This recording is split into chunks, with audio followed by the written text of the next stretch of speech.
Саламатсыңарбы окуучулар?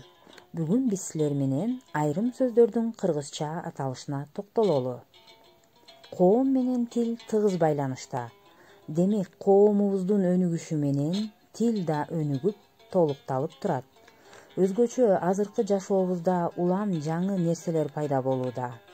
Ал жаңылануулар менен бирге тилибизге да жаңы сөздөр, аталыштар кирүүдө. Келгиле анда бүгүн ошол айрым сөздөрдүн кыргызча аталышын билип алалы. Балдар, силер эң эле көп колдонгон куралыңар бар. Аны замазка деп атайсыңар. А бирок ал сөздүн кыргызча аталышы бүтөөч экен. Эсибизден чыгарбайбыз. Бүтөөч деп атайбыз. Кандайдыр бир төлөмдөрдү ишке ашырганда бизге квитанция кыркып берип жүрөт. А бул сөздүн кыргызчасы дүмүрчөк деп которулат экен. Мектепте эң эле көп колдонгон сөзүбүз расписание. Демек, бул сөздү мындан ары кыргызча жүгүртмө деп атайлы. Бул суусундукту коктейл деп жүрөбүз. Кыргызча аталышы сүт шербет экен. Визитка деген сөздү көп угуп жүрөбүз. Мындан ары бул сөздү биз нукура кыргызча таанытма деп колдонушубуз керек экен. Музейде ар түрдүү мурастар сакталган себептүү мураскана деп которулат экен. Унааларга май куюу үчүн заправкага бардык деп калышат. Демек, заправка эмес, май бекет болот.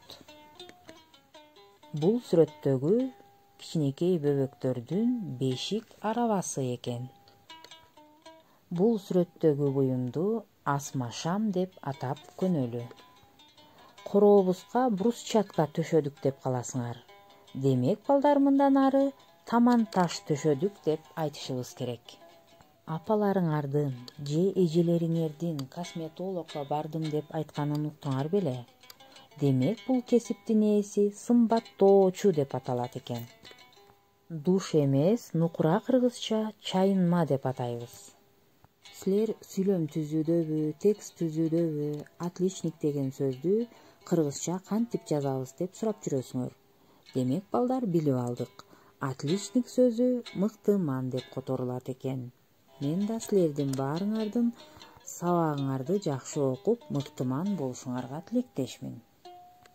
Көрдүңөрбү, балдар? Силер да өз кебиңерде нукура кыргызча сөздөрдү колдонуп, эне тилиңерде таза сүйлөшүңөр керек экен. Келгиле, балдар, тилибиздин тазалыгын сактайлы.